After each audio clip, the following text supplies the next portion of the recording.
嗨，大家好，我是坦平叔。今天是2025年3月5号，这一期啊，咱们聊一聊特朗普的国会演讲。昨天啊，就是特朗普在社交媒体上突然发帖预告啊，说明晚会很盛大，我将实话实说，指的就是今天啊，在国会的这个演讲。这个特朗普在社交媒体上发这个帖子之后啊，他说他实话实说，也就是最近啊，美国的事情比较多，传言也比较多，所以吊足了大家胃口。有人猜测说，美国特朗普恐怕要宣布啊退出北约。或者是特朗普宣布是吧，要停止对乌克兰的援助等等吧，只是大家啊翘首以盼，就像看到这个葫芦里卖的什么药。从这一点说啊，这个特朗普啊搞流量啊，搞噱头，那是一把好手，对吧？搞营销啊，那也不差。截止到我现在做这个节目啊，12点左右啊，这个特朗普啊在国会的演讲已经持续了1个多小时啊。这个马斯克啊也盛装出席啊，然后特朗普的背后是议长约翰逊和他的这个副总统万斯，对吧？这2个打手啊，这和这个应该5年前吧，那个特朗普在国会演讲已经翻天覆地的变化。我有印象啊，就那次演讲的时候，那个时候众议长不是那个女的佩洛西嘛，然后他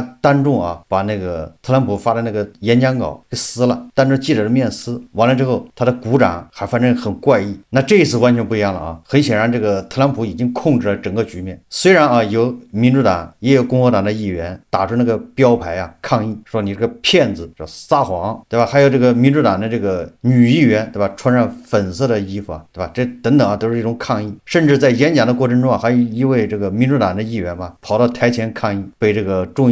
议长这个约翰逊下令啊，叫保安把他抬走。这都是啊特朗普这个国会演讲的一些插曲。但是啊，你不能否认啊，这个局面已经被特朗普牢牢的控制了。所以在这个演讲上面，如果用一句话概括的话，那就是特朗普再一次吹嘘自己，典型的啊叫王婆卖瓜，自卖自夸。他这个演讲的要点啊，也首先是将自己跟华盛顿相提并论，称他是美国历史上最好的总统之一。就我看啊，要不了多长时间，这个之一要拿掉，就是他就是美国历史上最好的总统，前无古人，后也很难有来者。所以我昨天的节目说了啊，这特朗普啊肯定是盯着这个诺贝尔和平奖的，他要拯救地球，他要拯救人类，这是他的人设啊。然后呢，就是命令加强南部边境的保护，称非法移民处于最低水平，宣布冻结所有的国际援助，让美国退出世界卫生组织，取消了拜登的所有限制，恢复美国的言论自由，将墨西哥湾更名为美国湾，宣布美国现在只有2种性别，男性和女性，指责拜登导致鸡蛋价格上涨，宣布在阿拉斯加修建天然气管道，并在美国开发稀土金属，创建了效率部，在埃隆·马斯克的帮助下发现了数千亿美元的欺诈行为，承诺战胜通货膨胀，降低抵押贷款利率，降低汽车和食品价格，为工业提供税收优惠，100%的费用减免。还有啊，就是宣布为投资者提供价值500万美元的黄金卡，就像绿卡一样，但比绿卡更酷。然后特朗普宣布啊，说从4月2号起，对所有抢劫美国的国家征收关税，并威胁采取报复措施，签署了拘留所有威胁安全的非法移民的法律，称美国正在与墨西哥毒贩集团开战，承诺禁止儿童变性，称他们是上帝创造的完美存在。这条恐怕令马斯克啊感到欣慰。实际上特朗普这个演讲啊，我觉得作为一个大国人呢，我是不是特别的啊有什么意见。所以我能得出结论，就是特朗普啊就王婆卖瓜，自卖自夸，他是非常自恋，就吹牛吹到国会，闭着眼吹。他有的事情啊，对吧，有的措施啊那还是不错的，至少对美国来说啊，但是有的措施不知所云呢，有什么效果也不知道。但是啊，他发起了这个全球关税战，就是贸易战，这个我觉得问题挺大。实际上我就关心他2点，一个是贸易战，一个是对乌克兰的援助。特朗普第1个任期啊，他的贸易战关税，他主要的矛头是大国，当然他也有其他的啊，但是那个时候主要的是大国，所以大国啊压力比较大，也不太好反击啊。实际上也没有必要反击，因为他对中国征关税，那中国把东西搞到越南，东盟、墨西哥包装换一下，实际上就给人家扒一道皮，给人家留几个点的利润，你还是卖到美国去了。所以我们的反击啊，很多都是象征性的。但这次不一样啊，这次特朗普他对全球征税，日本、韩国、越南、印尼、美国、加拿大、欧盟一个都别想跑，好像除了英国吧，说不好听一点的啊，那大国你的商品啊，你再搞到别的国家包装一下，那是不行的，甚至有你的零部件都不行，都要加关税。所以这个时候啊，全球一起啊反对这个特朗普啊这种关税政策。那最终贸易战会打成什么样，这个谁也说不好，因为这个特朗普已经打过一次了，到现在说取得什么成就，好像也没人能说得清楚。你说中国在贸易战中吃了什么亏，好像也说不太清楚。你说美国占什么便宜，我没看到哪个专家把这说明白。甚至美国的通胀是不是跟贸易战有关系？就是美国他按下葫芦起了个瓢。问题是什么呢？问题是就是特朗普啊，他的基本盘的那个什么红脖子、白人至上主义，好像他们都是铁锈地带。就特朗普打贸易战，一方面给美国政府创收，对吧？以平衡他那个日益增长的美元债，对吧？这就是美国的国债，他现在已经36万亿啊，还在增长啊，这个恐怕是他当务之急要解决，你不能再这么增长下去啊。所以他通过关税，他以为啊能够解决这个一部分问题，但是他更重要的是什么呢？他通过关税，他要让这个制造业回流，制造业一回流呢，解决那个铁锈带，对吧？解决美国很多红脖子、白人至上主义的他们的就业问题，也就是他们找到昔日的荣光，就是上个世纪，对吧？60、70年代美国社会啊，对吧？那样的一个是真正的纺锥结构，因为它有大量的产业工人，然后这个产业工人，这个一家夫妻俩产业工人，那么他能对吧养活3、4个小孩，而且日子过的是中产家庭的生活。这个我记得啊，以前不有个叫《成长的烦恼》吗？对吧？那夫妻俩好像是重组家庭呢，然后4个孩子，好像爸爸是消防员是吧？妈妈在哪儿上班？你看看那个就是美国上世纪70年代的一个典型的家庭代表。那美国的铁锈带、红脖子，他们还想回到他们父辈那种时光。这随着中国改革开放40年啊，那就是对美国的这个铁锈地带、红脖子这个，他们就是衰落的40年。你虽然他们啊，恐怕最低保障还是有的，对吧？吃饭不是问题，但是他们精神上就是看不到希望啊，他的生活平淡无奇。哎，这个恐怕万斯的那个什么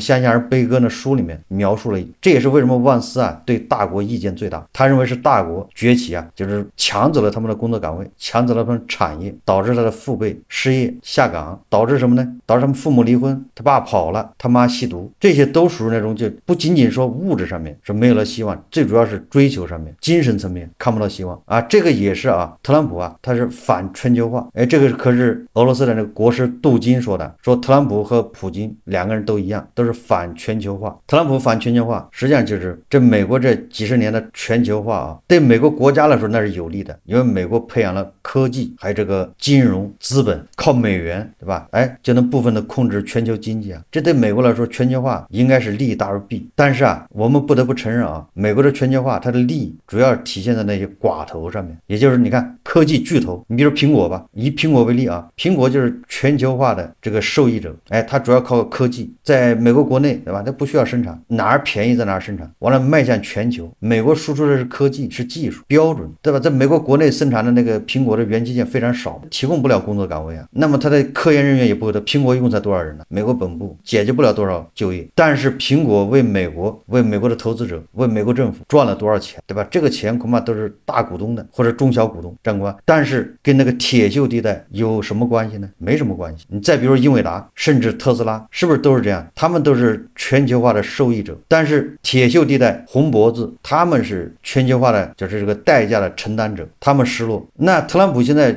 加关税，或者他的口号是吧，让这个很多制造业回流。你看他动不动让孙正义，让什么台积电，甚至让这个谁啊，微软是吧，还有这个苹果要在美国投资，也不就是让产业回流吗？问题是这些产业回流，第一个就是能不能回流，咱先不说了，因为这个企业啊，最害怕你这个3年一变，4年一变，你特朗普要下台了，民主党一上台，这玩意儿又得变，我这几千亿下去了，谁给我保证呢？这些就不说了啊。问题是这些产业回来跟那些铁锈地带有什么关系呢？美国是闭关锁国吗？就是比如说这制造业啊，如果回到美国，你是在美国生产卖到美国，说我把国门关上，哎，那有可能啊，问题最后发展什么地步咱不知道。但是只要你国门是开着的，以苹果为例，你让苹果回到美国生产可以，那你恐怕那苹果只能在美国卖，对吧？你要往印度卖，你卖不掉啊，因为你在美国生产的苹果那价格就是高，成本就是高，人家自己在印度生产的苹果那成本恐怕就是你的一半，那你怎么竞争呢？你美国的人工成本那么高，你的环保标准也等等啊。啊，你的供应链，我是举个这样的一个例子。好，你说我苹果全部回到美国生产，那在国外我就不生产。你想买苹果对吧？你只能买美国生产，那所有的国家会加关税，一样的会抵制啊。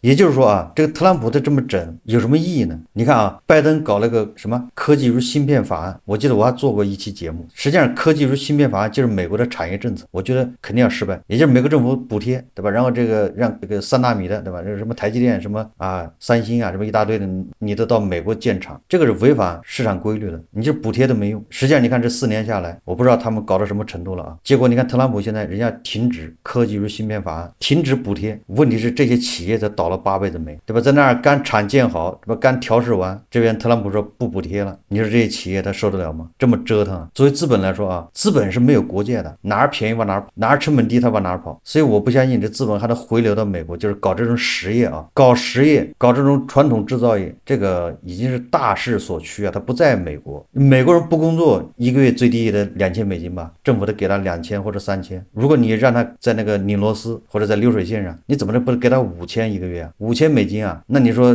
中国和印度的这个工人，那成本得多低啊？还有越南的资本的流动啊，决定了这个制造业它的流动。这也是为什么我们你看纺织，你比如说袜子、服装都转移到越南，或者是转移到什么孟加拉、斯里兰卡，就是从中国转移到那儿去。为什么呢？因为在中国生产已经不赚钱了，因为你的人工成本也上来了，这些东西利润非常薄，劳动密集型。那有人就说了，那美国人家搞制造，搞那种叫什么资本或者知识型的，你放心啊，大家都在竞争，很快啊，你的这些什么科技型的都会把你卷成劳动密集型，你卷不过中国、印度、东盟。所以说啊，你特朗普除非啊闭关锁国。不管怎么说，我觉得这个关税战、贸易战最终的结局啊，还是要提高美国的这个生活成本，还会造成美国通胀。美国一通胀，这个铁锈地带、这红脖子啊，生活水平还得下降。那他那个富人不怕通胀，你说这个英伟达、苹果、特斯拉，对吧？这些华尔街他们对通胀没有那么大的感觉，反而是那些拿固定的补贴、固定的福利的，因为他收入就那么多啊，但是物价在涨，鸡蛋的价格一涨，他就受不了啊。我们总说群众的眼睛是雪亮的，但实际上群众是最短视的，他只解决眼前，他不会想到未来，对吧？我眼前你给我解决掉。所以特朗普啊，第一次上台和这次上台，实际上都是利用了这种群众的短视。所以你看啊，他今天的演讲，一切都是在给这个红脖子打鸡血。喜欢特朗普的人呢，会更加喜欢他。哎，他就利用了这种民粹啊。你看我做的，大家讨厌这个移民，你看嘛，我对移民多狠。那确实有很多人讨厌移民，因为那个红脖子威胁最大的就是移民啊，因为移民进来之后导致他们就是导致他们人工的这个下降，都是非法移民导致的，影响他们收入。所以特朗普那个不惜代价打击移民，这个就是取悦这个红脖子啊，就是铁锈地带。有钱人对移民无所谓，因为移民不影响有钱人，甚至啊，移民的进入让有钱人的这个消费啊，它更便宜了，它的服务是不是更便宜了？这是特朗普啊，他的这个要加关税，发起的是贸易战。从这点上来说啊，我觉得特朗普恐怕真的是美国的掘墓人了。那么第二个就是对乌克兰的援助，这个特朗普在这个进国会之前呢，在演讲里他说啊，他说我收到了泽连斯基一封信，说他表示愿意坐下来谈判，实现持久和平。这个特朗普还援引了泽连斯基的信，并指出他对乌克兰方面这一举措表示感谢。特朗普还强调，他已经收到俄罗斯联邦表示愿意实现和平的明确信号。他强调说啊，那不是很棒吗？再次表示，现在是停止这场无休止的战争的时候，而要做到这一点，值得与双方进行谈判。就到现在为止啊，特朗普就这个乌克兰援助问题啊，俄乌战争问题，他还没有更多的表态啊，没有更进一步的表态。但是啊，这个万斯啊，昨天他在记者面前说啊，他说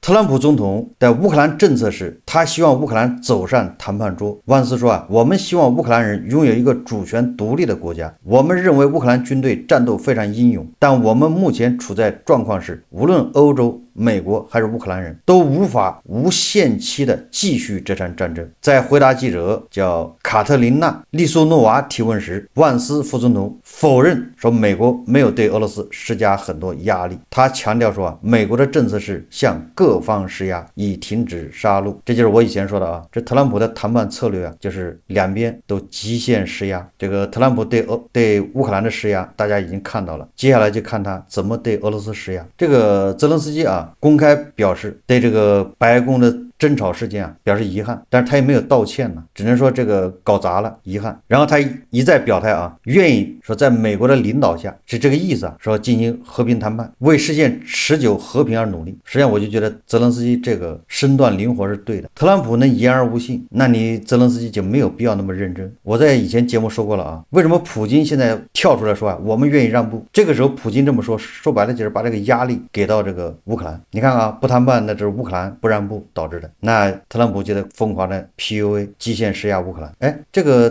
普京让什么步还不知道呢，反正他说他愿意让步，让人感觉你看看不愿意走向谈判桌的是乌克兰，是他不让步。我认为啊，要破这一招啊，最好的办法就是泽连斯基对吧，也承诺让步，那你找俄罗斯谈去吧，看他怎么让，看看特朗普团队是怎么给俄罗斯施压，到底是施压还是跪舔，对吧？一目了然。这个万斯说啊，他说有些细节确实很重要，我们已经在俄罗斯方面一起处理。他说我们已经与一些盟友进行了交谈，泽连斯基需要认真讨论这些细节，如果他做到这一点，我们当然愿意和他谈，也就是他们已经开始在跟俄罗斯接触啊，就是谈这些和平方案的细节。有人举了个例子啊，特朗普看到一起强奸案，一个歹徒正在实施强奸，特朗普说我1秒钟就能让强奸终止。大家都在想破脑的时候看他怎么解决呢，以为他一把揪过那个强奸犯揍他一顿，结果啊让大家傻眼的是，特朗普没有揍那个强奸犯，而是告诉那个被强奸的，你现在从了，你同意了，那就不是强奸，对吧？所以你思想观念转变一下，告诉弱者，告诉受害的人，对吧？闭上眼睛享受，这不就不是强奸了吗？1秒钟解决。有网友说啊，如果特朗普啊穿越到了1943年，哎，他也当上了美国总统，那么大概率啊1943年历史就要发生改变。然后特朗普会在国会说啊，会对着媒体说啊，如果我是上一届总统，珍珠港事件就不会发生，太平洋战争也不会爆发。现在每天都有很多年轻的人、漂亮的人死去，我不想再看到死人。中国要想拿回1931年以前的领土不现实，因为他们没有空军、海军、陆军也很差，他们已经打了7年，他们不可能赢得这场战争。老蒋啊是个独裁者，他的支持率只有4%，他随时可能失去政权。特朗普说啊，我和东条英机通了电话，日本愿意停战。特朗普进一步说啊，中国要归还美国援助的资金，他们可以用他们的稀土来偿还。也就是如果回到1943年，黄俄啊恐怕要面对这样的一个特朗普，不知道黄俄还能不能笑得出来。当然说这些还为时尚早，我们要看一看就在俄乌和谈，特朗普是怎么给普京施压，或者怎么对普京让步。这个网上啊有篇文章说的是英国人对特朗普的真正看法，这是英国的作家叫怀特，他用犀利的语言呢解释了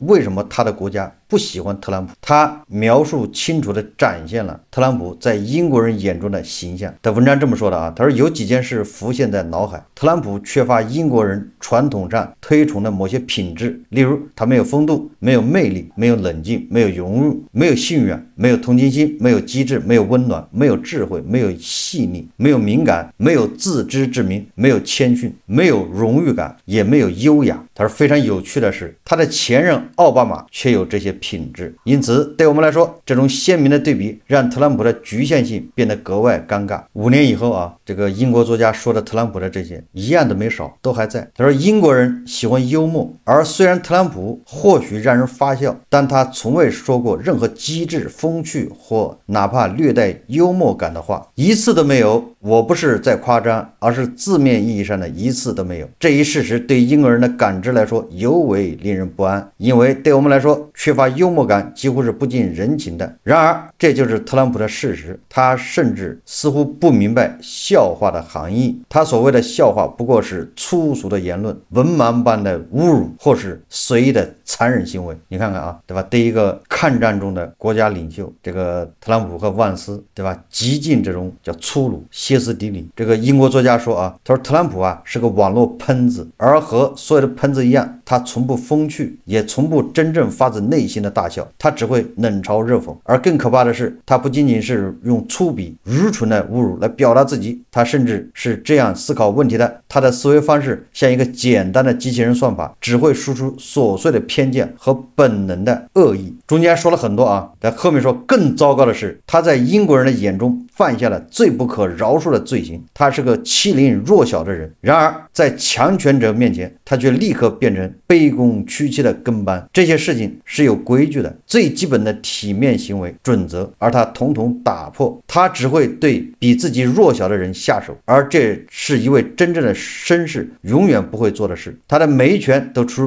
卑鄙，他尤其喜欢攻击那些弱势群体而无权发声的人，并且总是在他们最无助的时候落井下石。这个是怀特啊5年前写的，你现在看看他这个特朗普加上这个万斯啊，这个万斯是叫穷人乍富，这两人是极品。所以你看啊，对乌克兰对泽连斯基那个态度。但是我还是要强调一遍啊，至少说特朗普是个欺凌弱小的人，现在已经得到验证。但是他是不是在强权者面前卑躬屈膝呢？这个接下来再进行验证，对吧？看他怎么跟普京打交道，有没有跟普京坚持原则，还是说对普京的要求言听计从。这个接下来再至少这个英国作家啊，他说的一半已经是事实，就是欺凌弱小，总是在他们最无助的时候落井下石。你看现在他要暂停给乌克兰的军事援助，这个军事援助啊是拜登时期给的，国会已经批准，这个时候停掉，那不就是落井下石吗？没有说让你特朗普啊再新批援助，这不就是落井下石吗？说因此英国人对美国社会的一部分人呢感到十分困惑和不安，那我也是对美国的一部分人感到困惑。但就是说大约1/3的美国人居然看着特朗普的所作所为，听着他的话，然后觉得对，他就是我喜欢的人。他说这一点让英国人感到难以理解，甚至痛心不已。那我是感到难以理解，但是没有痛心不已啊，因为他是美国的掘墓人。这个怀特说啊，他说毕竟啊，美国人理应比我们更友善，而大多数时候他们确实是这样。第二个，他说你甚至不需要敏锐的观察力就能看出这个人的诸多缺陷。然后说上帝知道这个世界上一直都有愚蠢的人，也一直都有恶毒的人，但很少有人愚蠢的如此恶毒，或恶毒如此愚蠢。他让尼克松看起来都像是一个值得信赖的人，让小布什显得很聪明。事实上说，这个弗兰肯斯坦博士决定造一个完全由人类缺点组成的怪物，那他做出来的东西就是特朗普。这个英国作家说的够狠的啊，他说特朗普就集中了人类所有的缺点，集大成啊于一身啊。但是我还是那句话啊，到现在来看，特朗普确实做到了欺凌弱小，落井下石，不择手段，极限施压，一边嘴上喊着和平，一边拿战场上的士兵开玩笑。那停止这个武器援助，那就是在开玩笑。但是接下来看他，对吧？怎么跟普京打交道，看看他是不是对强权卑躬屈膝。好，这期节目啊，我们就聊到这里，感谢大家收看。如果喜欢我的节目，欢迎订阅转发，也可以在下方留言评论，谢谢大家。